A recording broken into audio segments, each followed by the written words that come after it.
The new face of cybersecurity risk, it actually doesn't look all that cyber or all that techie after all. These cyber threats, they imperil things that we take for granted. Power, communications, military readiness, economic growth, even the foundations of our political system. And so that's what I want to talk about today, this world in which we're rapidly normalizing what might 10 years ago have been called a cyber war against Estonia is now just war. And cyber attacks against industry, Silicon Valley all the way through to your local insurance firm, that's just part of another country's plan of economic espionage, disruption, and statecraft. But on the upside, there are countries that are taking steps to protect themselves. And I submit that it is about time that we are one of them. So this risk, it's playing out on 4 levels, and I want to talk about each one today. The first is this risk emanating from what's happening in the world, about the underlying technology that we all share. The second is a threat to our national security, as we all talked about and as you can think about here. The third is a threat to our economic well-being. It's subtler. And fourth, perhaps most subtle, but now most explosively in the headlines, is a threat to the foundations of our political system, our democracy as we know it, all of which is playing out online. So let's first talk about the world. And these are risks that are common to everyone, not just one nation, not just the United States, but anyone who's using the same internet that we all refer to as a single global internet. These are underlying technologies. So why are we starting with this? Well, let me tell you this. Every day we prove something remarkable. We proved that this morning when I plugged in my computer, which was designed in California, manufactured in China, it was running software that was programmed in Sweden, that was standardized in Singapore. The fact that that computer runs here in Grand Rapids exactly the same way it does if I were in Duluth or in Durban, that is a triumph of humanity. That is an incredible innovation. It is one of history's happiest accidents because it means wherever you are on the globe, you can plug in and have access to the world's information. There's just one problem. It was only sort of designed that way. It was less of an accident than a design decision. The early internet, you see, the early internet was something altogether different than the internet you and I use today. The early internet was a fun research project of professors at the place that I now teach and a few others. It was a research project. There was no need for screen names on the internet because everyone knew the names of people on the internet because there were 12 guys, sadly I think that time they were all guys, were on the internet. There were only 12 people on the internet. They all knew each other. This was a different era. And the internet was designed to be radically open. It was designed to just work. It was designed so that any node, at that time any university, that plugged in could get access as long as they configured things roughly the same way. And so these guys, these are 2 of the founders of the internet that you know. The third is a guy on the right named Dave Clark, who designed a lot of this. 2 on the left designed TCP/IP, and the guy on the right helped refine what we now use as TCP/IP. They were friends, just a network of friends. It all just worked. And they will be the first to tell you that they never designed the internet with security in mind. They designed it with radical transparency and openness in mind. And that's been fantastic for all the reasons that I was just talking about. But let me give you an example, and this is the techiest we'll get in this lecture, but of just how trust-based the internet's fundamental operation is. How many of you know, raise your hand, how the Border Gateway Protocol works? That is one more hand than I ever get in these audiences. That's very impressive. The Border Gateway Protocol, so you're now going to point out all the ways in which what I'm doing is radically oversimplifying and wrong, but trust me on this one. All right. The Border Gateway Protocol is one of the fundamental protocols of the internet. Here's how it works. Let's say I am on my computer right here, and over at that lectern is YouTube, and I want to get my request, hi, I'd like to see a video of a cat, over to YouTube. How do I do it? I literally, as my computer, raise my hand, and I say, hey, internet around me. Like I said, radically oversimplified, internet around me. Who's close to YouTube? And the internet node over here, it's a router, says, hey, I'm pretty close to YouTube, pass it over to me. And I say, oh, you're close to YouTube, great. Hand over my data.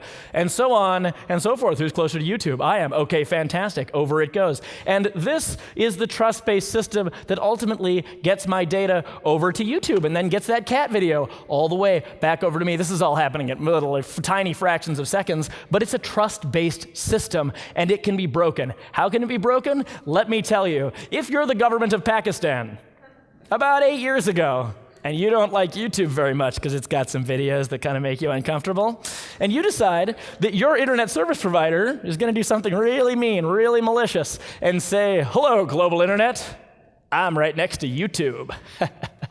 And all the trusting internet all around, hands over data, says, oh, YouTube's right here, great. And you're that Pakistani ISP, and then you take the data and you drop it like a hot rock. Nothing happens. The Pakistani ISP, when it decided to reconfigure to try to blocked YouTube not just in Pakistan, but globally for several hours.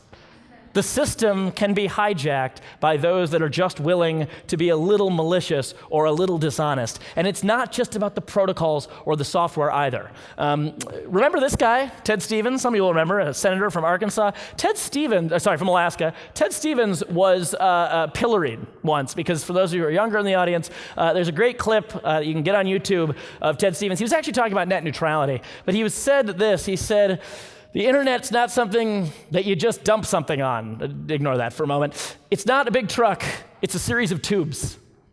And he was made fun of relentlessly. I mean, this was like David Letterman was making fun of him, and this was like all over the media. And digital people at MIT were saying, oh, it's ridiculous. How can he possibly say that? Well, ladies and gentlemen, let me blow your mind for a second, okay? For all the poor Ted Stevens, for all the fun that we made of him, there's one reality that we have to admit. That's the internet, ladies and gentlemen, and it is, in fact, a global series of tubes. It's just not the series of tubes in the way that he was describing it. He was talking about net neutrality, and he was dead wrong about that. But the internet actually is a series of tubes. If you're trying to send data from here in Michigan all the way over to Japan, or really anywhere internationally, and frankly, if you're sending it even sometimes places within the United States, the chance that part of your data traverses the global internet, which is to say goes outside the United States, is incredibly high. In fact, if you're sitting on the West Coast and you're sending data anywhere else in the world, the chance that it traverses somewhere internationally is over 95%. The internet is global, and it's particularly global because it actually is, as I said, a series of tubes. That's one of the tubes. It's called a fiber optic cable, and these fiber optic cables that we saw the map of before go underneath the seabed.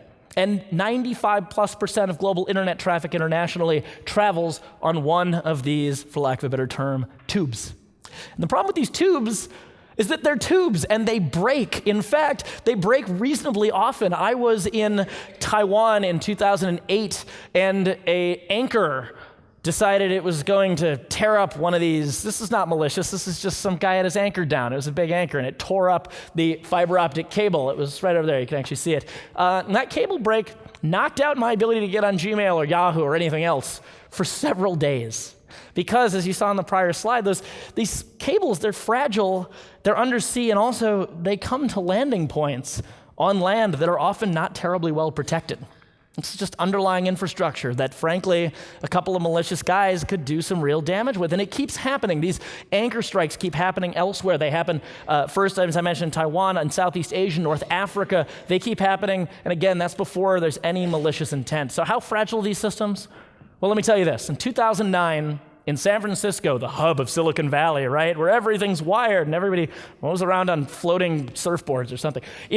In San Francisco in 2009, a guy with a wire clipper who used to work for Pacific Bell was a disgruntled employee and started clipping wires at a major station, and presto, in about 2 hours, most of Silicon Valley was without the internet for a non-trivial period of time. We're talking like hours and hours, in some cases stretching into days. One guy, wire cutter, bad day.